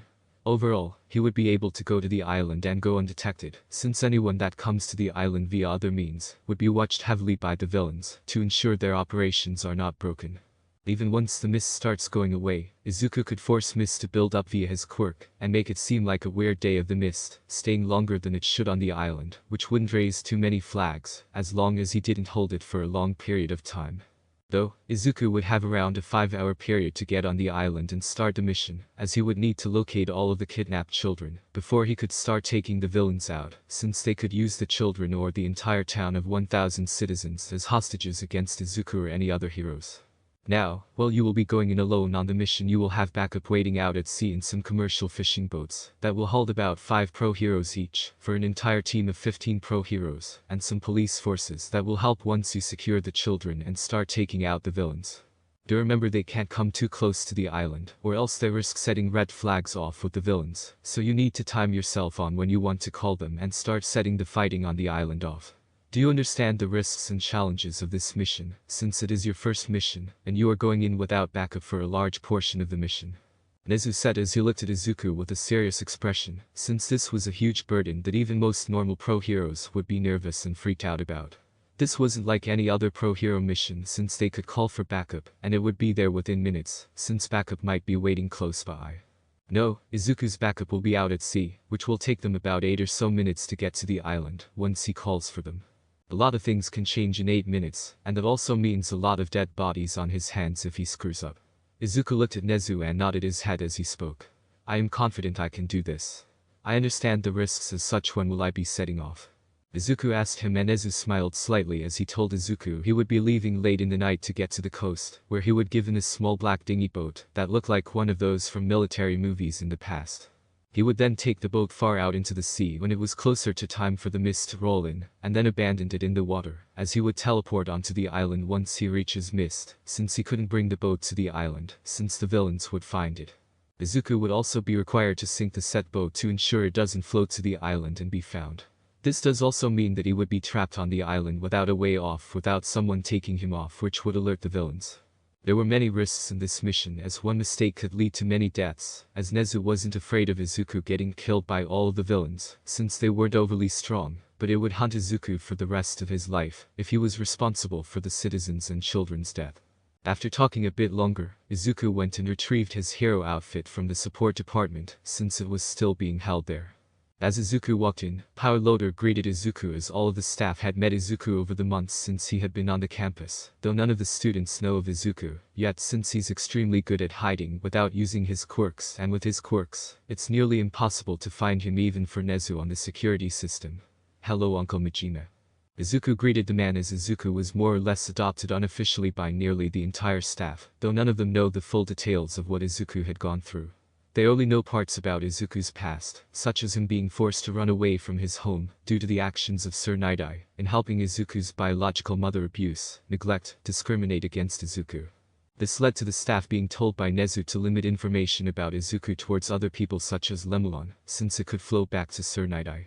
They were also told that the only reason Sir Nighteye isn't in prison and his hero license revoked is due to the risk of him spilling confidential information about All Might's form and many other secrets Sir Nighteye has, since he had already proven unreliable in maintaining secrets, since the man had leaked some to Izuku's birth mother to harm Izuku. The staff was a bit confused about how it would have harmed Izuku, but they were told not to look into it, which they trusted their boss, All Might, Eraserhead, Recovery Girl, and the detective to know what was good, since they had all confirmed they knew the entire story about Izuku's past. Anyway, back to Izuku getting his gear. What can I help you with, boy? Majima asked as he looked up from his desk. Izuku explained he was going out on a high-level pro-hero mission and needed his outfit and support gear. Majima nodded his head and grabbed Izuku's gear, which included his weapons and other things. As requested, the wrist areas are made with the self-healing fabric, since your black whips come from your wrist areas. The entire fabric is made to withstand the force of your quirk, as we were able to get Island to supply us with the stuff that David's shields made All Might suit out of. It will be about a month or so for me to replicate the material myself, so we will have our own supply, since Nezu bought usage rights for UA, mainly for you but future students as well, if their quirks need something to hold up. Majima said as he laid Izuku's outfit out and explained everything. There was also the pouch that went across Izuku's chest area that was specially made in a certain way. Now this pouch area that goes more to your left chest area has the purpose of carrying things such as documents, notes, or smaller things, but it also serves as another purpose. It's been made to withstand a large amount of force to protect your heart area from being hit. It won't stop everything, but it would add a layer of protection since if you get hit in the heart you are dead no matter who you are. Majima explained and Izuku opened the pouch area up and inspected how much he could fit in it. It wasn't large of an area, but indeed could fit most of his notes he would make on the field or other important things he wants to keep on him outside of weapons and tools. Then Majima pulled out Izuku's new Kodachi weapon, since the other one didn't really survive Izuku's attack during his spar training with All Might that one day. Now, a warning about this. It has been made to be sharper, stronger, far more everything. Be careful with who you hit and where you hit someone with this, as it can cut into steel with enough force behind your attack, since it was made with quirks. This was done so it can survive the little trick you did against All Might in your spar, where you somehow transferred some of your quirk energy into it and sent out the lighting as an attack. Do I make myself clear? Majima said as Izuku nodded his head. Overall, everything else was standard equipment that Izuku had asked for, such as some medical supplies to hide on his body, throwing knives, flash bombs, sleeping darts, and some other tools. Izuku put everything up and stored it in the case as he thanked his uncle, and headed off towards the staff room to say goodbye, since he would likely not be back for a few days, depending on how long this case takes. As Izuku entered, he saw all of the staff doing their works, but none of them noticed him, since he had used his mist to enter the room quietly, as he had summoned mist in one side of the room, and some on the ground, that allowed the connection to happen, as he teleported into the room. Izuku walked slowly up behind Present Mick, and then spoke, which scared Present Mick as he jumped out of his seat and turned around looking ready to fight. "Really stop doing that," Present Mick said, but in a normal voice since Eraser had turned his quirk off as he screamed when he jumped out of his seat, but Izuku was just laughing as everyone rolled their eyes. "Chaos Gremlin, Nezu tainted you too much," Eraser had said as he drank his coffee, but noticed the outfit case in Izuku's hand. "Izuku, why do you have your hero outfit with you, since I know you don't have any cases, since you should have only gotten your provisional license today, and we haven't started your patrols?" Eraser had asked with a raised eyebrow. Seems Nezu didn't tell anyone. Izuku thought as he looked at everyone in the room who was now staring at him. Good thing All Might isn't here right now. Izuku thought as All Might had to go to his agency for a while to start preparing for his shift to UA as a teacher, since it was getting closer to that time. Well, about that, Izuku started, and he now saw Eraserhead glaring with all of the other staff having unimpressed looks on their faces, since they didn't like the feel of Izuku's starting statement. "You see, I have a case, in fact, as I just got assigned it. I have to go liberate the island of Japan that had gotten taken over by about 200 villains, save the citizens, save the children they kidnapped, all while doing it alone, since my backup can't approach the island, and will be about 8 minutes out at sea, unable to get to me." Izuku said, and everyone's eyes widened as Eraserhead got up and asked what the hell he was talking about. Izuku turned his head slightly as he spoke again. "Did I mention there are kidnapped children?" "Yay," Izuku said as he couldn't handle the intense glare the entire staff was giving him right at that moment. Nezu then walked into the room, and Izuku decided to throw him under the bus on this issue, as he told them all it was Nezu that gave him the case. This caused everyone to turn their glares at Nezu, who didn't even flinch as he calmly walked past them all and grabbed some tea, and made it while ignoring them all. After finishing the tea he went to the front of the room and looked at everyone and asked what was wrong. Eraser had asked what Izuku was talking about when he mentioned something about a case that he would be doing alone. "Ah, yes. Due to the location and the situation on the island, Raiden is the only individual capable of getting on the island without the villains knowing about it, since they control the entire island, and the 1,000 citizens on the said island. The police there can't do anything due to the number difference, as the few pro-heroes that was working on the island are all dead. Any attempts by others would lead to the pro-heroes being found, as such the only option left was Raiden, due to his abilities to go in undetected via the mist, which will allow him to sneak around and find the kidnapped children before starting a fight." Nezu said without batting an eyelash as he didn't see an issue with the whole thing. Eraser had said that it was reckless to send a freshly provisional hero in alone on such a large and risky case. I understand, and normally, this wouldn't happen, but the commission and government see no other options. They wanted to send other pro-heroes in before they considered Raiden, due to that exact reason, but no matter how they try to plan the mission out, it ends up in failure in any scenario they have played out. As such, they contacted me about sending Raiden in, and explained all other ideas they had before reaching their decision, and I have to agree that any other hero would be found within moments of being on the island. This is why Eraserhead, Ectoplasm, and Midnight will all be going on the mission as some of the backup pro-heroes out at sea, so the moment Raiden calls for the support I will have people I trust to get to him quickly. Any questions?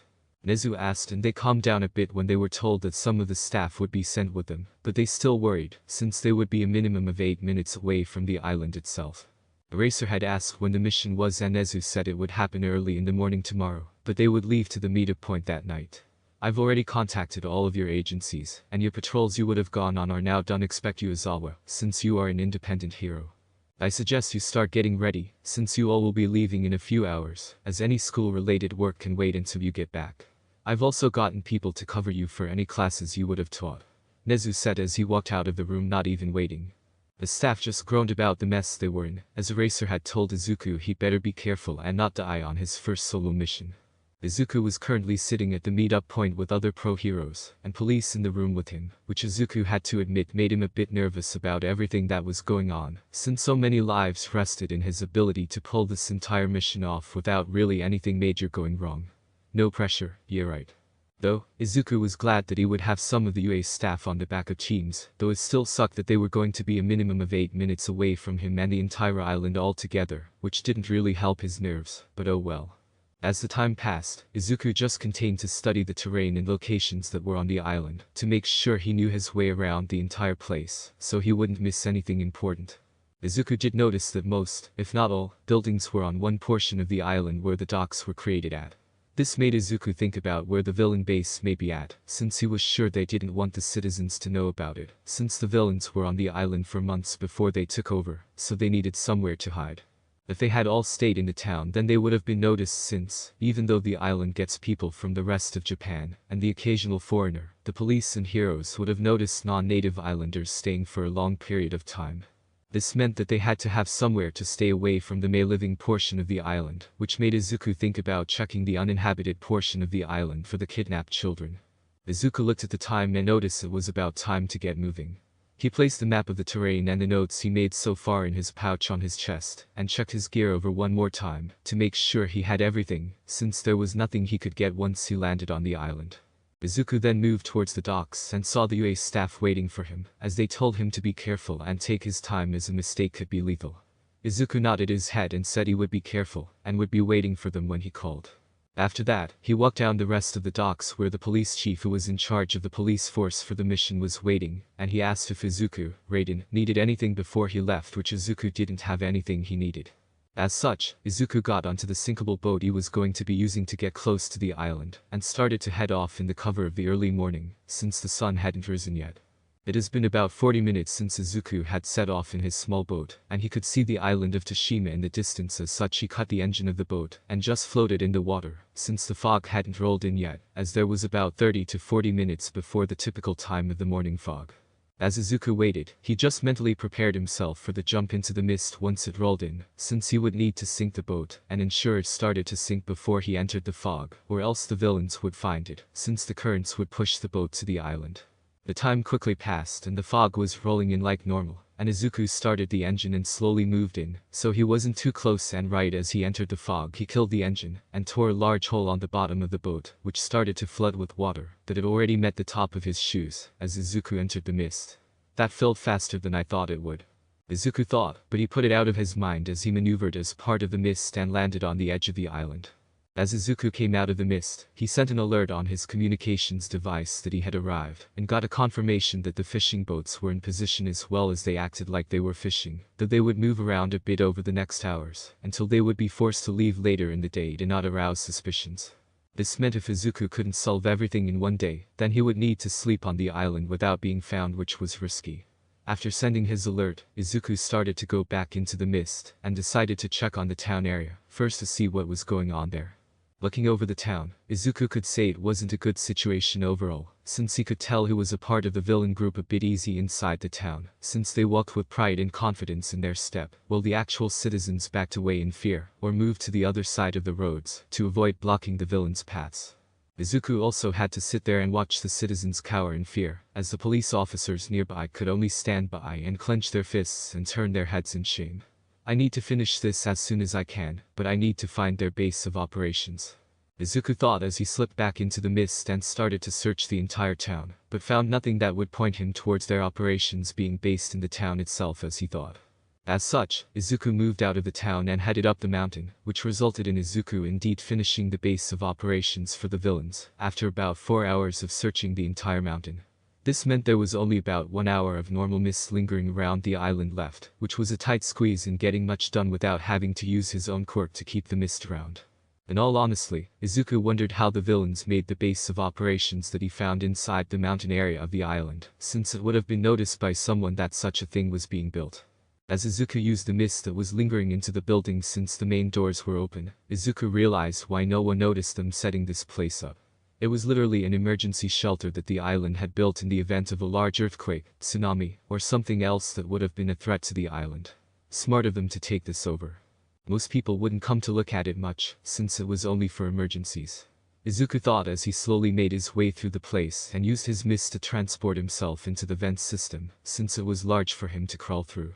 While Izuku was exploring the villain operations, he used his device that he was given to take pictures of the villains and anything he found interesting. Though, he came to a stop at one vent as he saw children being trained in a room that had been transformed into training grounds. Izuku watched as the children were beaten when they made mistakes, and told to do it better, as the children had to fight each other, and the loser was beaten. Sadly effective way to motivate them to fight to avoid getting beaten. Can't wait to take these bastards out, Izuku thought. Looking throughout the room from what he could see he found around 40 children, and Izuku wondered if that was all of the children they had, or if there was more. "Oh, I get your ass up here, brat," one villain yelled, and a kid with purple hair that looked around Izuku age stumbled up. "Listen, this is the newest recruit we obtained. You will all show him the ropes and get him to adhere to the rules, or else the punishments will be like the normal ones. Do you brats understand?" The man yelled out, and all of the children except the new one yelled out, "Yes, sir." The man smacked the purple-haired kid on the head and asked him in a stronger tone if he understood, and the kid repeated the "yes, sir" words. "But you 40 are all that remains of the 160 children we had obtained for our employer. He once trained soldiers for his apprentice, so I got hired to create well-behaved and well-trained men for this, and I refuse to look back in front of that man. Any disobedience will be met with death because I only need a minimum of 20 of you to meet his needs, but the more I provide the higher the pay. So unless you want to die then you will be good little puppets, so get to training, and if I come back and find anyone slacking off then I will kill them," said the man as he walked out of the room and left. Izuku noticed as he left that there was a few guards out of the room. "I will need to take them out, but I need to know if the man's words are true on that these are the only children left," Izuku thought as he decided to quickly scout the rest of the base out. About an hour passed and Izuku made it back to the room where the children had been training. The entire mist of the island had already departed by now, and Izuku could no longer risk making mist without alerting the villains, since it would seem unnatural from that point forward. But Izuku did indeed confirm that only the 40 children in the training room were the last ones alive, since Izuku had found the other children, or rather the location of the other children. Izuku had located one of the main villains' offices, which included a map that showed a mass grave site that Izuku went and scouted out before the mist left the island.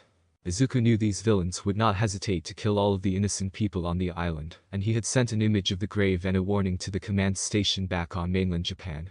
Izuku informed them that only 40 children remained, and that he would return to see if they were still in the training room. If they were, then Izuku would start his side of the operation, and start taking out the villains as best as he could, without alerting anyone in the base. Izuku also said he would be calling for the backup to come to the island the moment he has the children secured to one room, since there was only one way to the training room where they were. The reason to go this route was if Izuku could knock out all villains in the base, then he could keep the children safe, while the backup attacks the villains in the town. Overall, there were only about 80 villains in the town, while the rest remained in the base itself, which Izuku felt confident in stopping the villains from getting past him, while the backup secures the town. This would mean the citizens couldn't be used as hostages, nor could the children be used. Also, the backup team would be able to come to reinforce Izuku once they cleared the town as well, since they would likely make faster work of the villains in the town. As Izuku made his way to the vent, he looked in and saw the leader from what information he gathered watching the children train. You all are getting better, but it's time to move the training up a stage. Moving forward you will now be learning how to wield guns, but don't bother trying to kill us, since you are only being given paint bullets that show where you hit on a target, so they can't kill us, though I bet it could, you brats," said the man with a chuckle as all of them fell into line and waited for the man to bring their tools out. The man ordered his 2 men in the room to start the next stage of training, while he went to do some other work. As such, once he left and the doors opened, he knew the 2 men inside were actually the ones that had guarded the door which worked for Izuku. Izuku used his mist to enter the room, and right as he came out of it, he turned the float quirk on, so he wouldn't drop down yet. Right as both men finished giving the children the weapons and told them to shoot at the targets on the other side of the room, Izuku used the sounds of the gunshots to his advantage, as he dropped down and turned one for all on itself at 20%. Right as the 2 noticed him, it was already too late, as Izuku kicked them both hard enough that they blacked out due to their brains hitting their skulls, which caused them to black out. Indeed, they're overall weaker, but it's their numbers that allowed them to do what they needed. Though, based on what I heard, the man guy is a bit more powerful, Izuku thought as he looked at all of the children who were staring at him. Keep firing to hide what has happened, okay? I promise to get you all out of here as soon as possible, Izuku said, and some nodded their heads as they came out of their shock and started shooting to create noise. Izuku then grabbed some rope from the room supplies to tie them up, though he did decide to duct tape their mouths shut so they couldn't scream for help in the event that they woke up before he was done with the base. Izuku then went to the door, and it opened as Izuku looked into the hallway before stepping back in. This room is the furthest in the base, and only had one hallway leading here from what I saw of the blueprints in the main guy's office, Izuku thought as he looked at the photo he took of the blueprints and studied them again and nodded his head slowly. Izuku then told them all to stop shooting. Okay, my hero name is Raiden, and I was sent here to save you all, since the government discovered that the villains had taken this island over. I've already knocked those, Izuku asked, and they all nodded their heads, though the purple-haired kid raised his hand and Izuku pointed at him. Is there not other heroes for this outside of you? This is a sizable villain group after all, said the kid, and Izuku asked for his name, which he said was Hitachi Shinso. Izuku nodded his head and explained why it was. There are police and pro-heroes hiding out at sea on boats waiting for me to call them, which I will be doing in a moment. Though while they take the town back, I will be fighting the remaining villains here until they arrive. Again, there is only one way to this room, and they will have to get through me, so I need you all to stay here as well as knock those 2 out if they wake up. Any other questions? Izuku asked, and none of them had any, and told them to be careful. Izuku then made contact with the command station back on the coast. Send the backup. I've secured the living children and will be starting my work on all remaining villains in the base, Izuku said, and the order was confirmed as he was told it would be about 8 minutes for the police and heroes to land on the island. Izuku then cut the communications and exited the room as he looked into it and saw no one still. As he left, he was careful to not cause much sound, but slowly he summoned mist that traveled on the ground slowly in front of him in the event the alarms went off. This way he could be quicker in flooding the hallways with his mist to use it to teleport behind villains and quickly land the knockout blows. After arriving in the first room, Izuku opened it to find it had 5 villains whose backs were turned to him, as they were watching a TV with a game show on it. Seems they are on break, Izuku thought, as the room was a small room that looks converted into a break room, but horribly done. Izuku pulled out his sleeping darts and threw one into each of their necks, as he quickly grabbed their heads with black whips to stop them from shouting out before the drugs took effect. After a few moments, Izuku dropped them and then headed towards the next room, where he kept repeating this process until halfway through the base he got caught by a villain who was staring at him in the middle of the hallway. Izuku turned Ofa up to his limit of 70% and darted off as the floor tore up due to the force, but right as Izuku did it, the man shouted for help. Izuku punched the man as he dropped the power to 30%, which sent the man into the wall, but again it was too late, as more people had walked out due to the man's quick shout, which sent the alarms off. Izuku decided to go all or nothing as he flooded the entire base with mist, as he quickly made his way between people, and wasn't aiming to just purely knock them out, but to disable them as short-term threats, since Izuku was using his Kadachi to cut ligaments in the back of people's legs, which made them fall down. The wounds wouldn't kill them, nor would it leave them unable to walk in the future, but for now they wouldn't be able to move, since the ligament was cleanly cut. Izuku turned his comm link on for any pro-hero nearby, and asked if anyone was on the island, yet that could hear him. After a few seconds, he got a reply. This is Eraserhead, what is your situation, Raiden? Eraserhead asked, and Izuku was glad to hear his voice. The villains know I am present in the base, though I cleared about half of them before the alarm went off. I am currently engaged in a full-scale battle inside the base as I've flooded it with my mist. What is the situation in the town? Izuku asked, and the racer had told him they were about finished in the town, so they would be coming in about 10 minutes, due to the distance of the base from the town. Izuku confirmed as he kept dealing with the villains that came at him. Though the main villain himself showed up and told his men to back off as he looked at Izuku. You have no idea who you are messing with. You should be afraid of my employer, since he could turn you into a shivering mess from how powerful he is, so give up now, so I can just kill you instead of him coming after you for this mess," said the man, which made Izuku roll his eyes since that sounded like a typical villain threat. The man seemed offended, but told Izuku it was his funeral than to oppose his employer.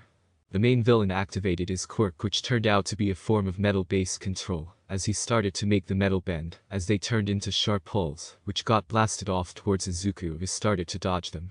Though they kept coming, which forced Izuku to turn into mist, since it was a somewhat tight hallway with all of the poles coming at him. I see how you got on this island. Interesting. I think my employer would enjoy knowing of that quirk, said the villain with a smirk, but Izuku didn't care as he charged forward as he flooded the hallway with more mist, and appeared in the group of villains behind the main guy, and took more of them out, which enraged him. Don't ignore me, he yelled out as Izuku just kept defeating his men, while keeping an eye out to make sure no one went towards the children. More time passed when Izuku decided to quickly change targets and went straight for the main guy, which threw the guy off balanced, since he had been chasing Izuku around the hallway the entire time, trying to stop Izuku from destroying his men. This resulted in a 40% punch to the man's stomach, which sent him right into his own men, knocking a few of them out, as well as the man guy, though Izuku was sure the man had a lot of broken bones, though Izuku couldn't find it himself to care about someone that slaughtered so many children. Izuku continued to make work of the remaining villains that kept coming his way, as the hallway was by this point filled with bodies on the floor. The hallway also though it all came to an end when Eraserhead came flying in as he kicked a guy's head into the floor. Izuku was a bit stunned since Eraserhead had somehow jumped over all of the villains, which in Izuku's view, was pretty damn cool in Izuku's view. I take it the town is secured? Izuku asked, and Eraserhead nodded his head and informed Izuku of the situation. Indeed, we left Ectoplasm and a couple of pro-heroes guarding the town. Everyone else came here since all of the remaining villains are here, Eraserhead said as they could hear the fighting from the other side of the villain group that had been fighting Izuku. Well, this was quite interesting for a first solo mission turned into a team mission, Izuku said with a smirk on his face as they continued. Izuku asked, and the man nodded his head as they left the villains to everyone else to deal with and clean up. That chaos gremlin, did they shit themselves facing you? Izawa asked as he smelled the horrible smell in the hallway as they walked towards the room the children were in. Izuku rubbed his neck and shrugged. I guess so, Izuku said, not wanting to mention the fact that he likely forced them to dedicate themselves due to the large hits to their stomachs and interests, which, though calm down, they only have paint bullets, Izuku said, which calmed Eraserhead down. Okay children, all of the villains have been taken care of, and you are free. We will work on getting you all out of here once the villains are all dragged out by the police, so just sit tight a bit longer, but the situation is over, Izuku said with a clenched fist in front of him, which made the children smile a bit as the younger ones came up to him and asked him questions about himself. Izuku did his best in answering questions and keeping the children calm, as a few minutes later a few officers walked in and started to question the students for their names, so they could get a hold of their families. Izuku did notice one kid, who turned out to be Hitachi Shinso, was a bit away from the group. As such, Izuku moved over to him and checked to see if he was okay. Hey, are you okay? Izuku asked as he leaned down as Shinso was sitting on the floor. Yay, just wondering what happens now for me, Shinso said, and Izuku asked what he meant. Turns out Hitachi Shinso was a child that was not actually kidnapped, but instead sold by his foster parents to this villain group. Okay, they were 1, wrong to do that. 2, you are not a villain, so don't believe their bullshit. I've had a pro-hero sadly villainous me when I was young. 3rd, let's see what we can do about your situation, Izuku said, which stunned Shinso as he watched Raiden call out to Eraserhead and walk over to the man, though he couldn't hear what they were talking about, but assumed it was about what he had just told Raiden. So, as all I know, his Ashi wants a child, and though you adopted me, I don't exactly fill the child's need of his, since I am an independent kid who was forced to grow up years ahead of everyone else. As such, want to adopt Hitachi Shinso over there, who was sold to this villain group by his foster parents.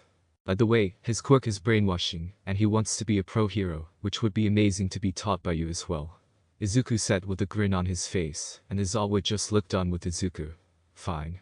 I'll call my husband and see if he would like to foster the kid before we move on to the adoption, to make sure the kid will be okay with us, Aizawa said with a roll of his eyes. But Izuku could tell there was a small smile under the scarf as well, since Aizawa always did want a kid to take care of with present Mick, which Izuku couldn't really ever feel much to his own displeasure. It isn't like Izuku doesn't see them as parents, but Izuku raised himself with the help of the past users in that forest for so long, that it would be impossible to force himself to settle down as they would need. It's why he was glad Nezu took him to his own, which was in a forest which made him feel comfortable, and Nezu never treated Izuku like a normal child, but instead he treated him like a grown adult who had handled himself for so many damn years, that wouldn't want to be downgraded in their independence. After waiting a bit, Aizawa came back and said they would foster the kid. As such, Izuku took Aizawa Aka Racerhead to Hitachi Shinso and smirked. Congratulations, you are being fostered by Racerhead here and his husband present Mick, Izuku said as he waved his hand and walked away from them so they could get to know each other better. Izuku was glad he could help Hitachi out in finding a safe place to live his life, since that was always an important thing in Izuku's mind for children, since he didn't want people to keep going through what he did with Inko Midoriya, or having to raise themselves as he did in that forest. Though, Izuku was glad that he had everyone at UA as a family now. It's been a few weeks since the raid on Tashima Island, and Izuku could say that the island was returning to its normal operations overall.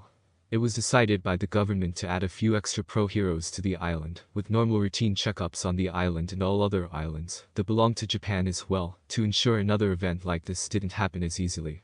When Izuku did return to UA after the mission, he was praised by All Might for completing the mission by himself for so long, but also scolded him for taking such a mission without telling him, since it was indeed his first actual mission.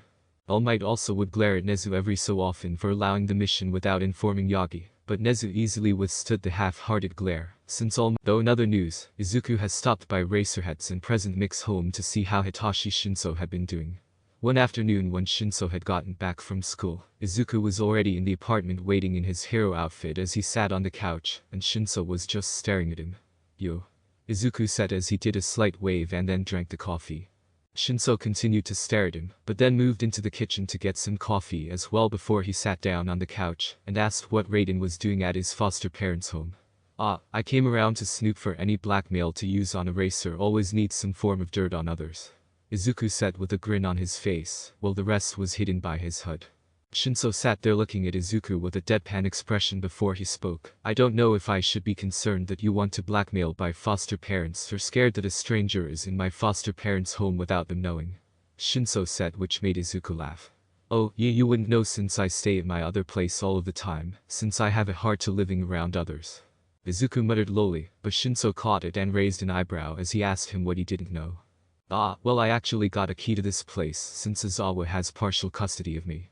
I don't live here though since my situation was a bit unique that I can't feel comfortable living in a highly populated area so easily.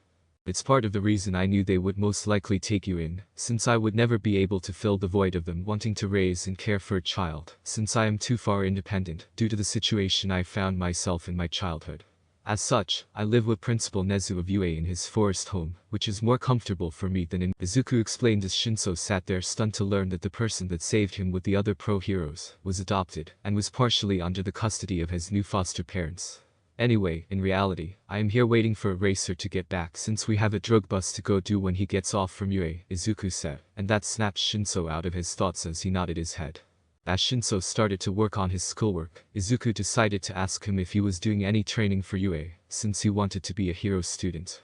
Shinso paused and said he was doing some physical training via running, but he didn't know really what to do, since he knew his mental quirk wouldn't help much. Izuku nodded his head and knew from what the other users provided him based on All Might's memories, was that the UA entrance exam was a robot-based one. Izuku decided to give his soon-to-be adoptive brother, in a way due to Aizawa's partial custody over Izuku, a hint about the entrance exam. You should ask Eraserhead to train you for the entrance exam to increase your odds of passing, but I will give you a hint at the exams. It's filled with robots, but those robots do have shut-off buttons if you can find them, Izuku said with a smirk as Shinso's head snapped up to him. Shinso asked him why he would tell him how to pass the exam, since UA would want its current students to keep quiet about it to the public. Izuku shrugged as he spoke. I think your quirk would be amazing for heroics, and the exam is biased, so a hero's job is to help correct unfairness. I just happen to be doing it by giving you some tips for the exam and how to prepare. How you use that is completely up to you, so if you pass it will still be in your own power, since you will have to be able to move fast enough and work hard enough to pass. Izuku said as he stood up as Izuku heard the door move. A few seconds later Eraserhead and Present Mick were standing in the living room looking at their foster child being in the same room as the adoptive child of Erasers. Problem child, why are you here? Not that I don't like you being here, but normally you just go to Nezu's home after you're done with your day, unless Izuku asked with a wave to the clock as Eraserhead pulled his phone out and then cursed. Yeah, I forgot. Thanks for reminding me. Eraserhead said as he started to prepare for going on heroic work. After about 10 minutes, the man came back as he was ready to get to work. Eraserhead and Izuku said their goodbyes and headed off to go do their drug bust. As they were doing the drug bust, Izuku decided to bring up the topic of if Eraser was starting to train Shinso, since there isn't that long left before UA starts. So, you going to start training the kid? Izuku asked and Izawa rolled his eyes. You're the same age as him and you call him a kid? Izawa asked and Izuku shrugged as he knocked two villains back. Not my fault, I have the mentality and mind of an adult. That is the fault of one Sir Nighteye. Izuku said as he jumped over an attack from one villain. As they made their way deeper into the base of the villains, with police slowly making their way behind them, as they cuffed all of the villains that got knocked out. Yay, still it's weird. I also will train him likely starting next week. Though with his quirk it will be hard for him to pass the exam regardless, due to the limited physical training we will get done in the short period of time. As always said as he threw a villain into the air with his scarf and kicked the guy as he came down in front of him. Izuku just shrugged as he didn't want to let Eraserhead know that he had given the kid a hint about the exam itself, though he was sure his adoptive father Nezu knew somehow that Izuku had, since that man knew everything.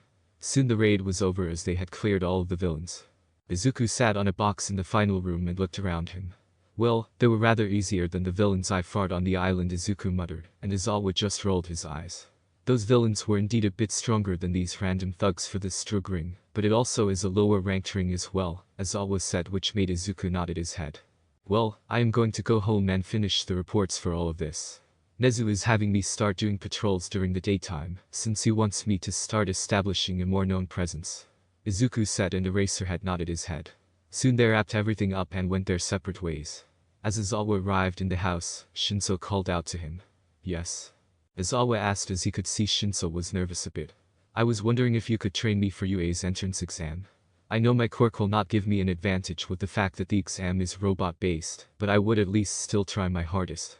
Shinso said and Izawa nodded his head as he said he would be glad to help him train. Izawa did say that even if he failed there was still a way to get into the hero course via the sports festival, which Shinso was glad about. While that was going on, Izuku had arrived back at his home with Nezu in UA's forest. Welcome back. Nezu said as he was working on his computer in the living room. Izuku nodded his head as he went up to his room to change. After coming back down he sat down across from Nezu with some tea in his hands. So as of recent you have finished your teaching certificate, which is good, and you are nearly done with your first year of college level work. This leaves us about 3 months before the entrance exam and then the following 2 months after that. What are you wanting to do with that time to best use it? Nezu asked Izuku since their plans were a bit ahead of schedule. Izuku had ended up making quicker work of his teaching certificate and college level work than he predicted, which has left more time to get things done.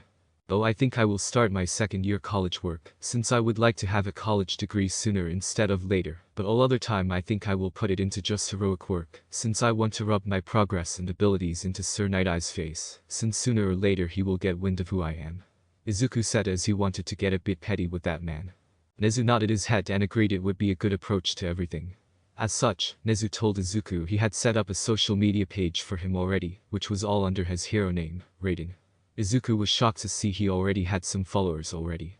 They are from the island mission, it seems, since they all live on that island.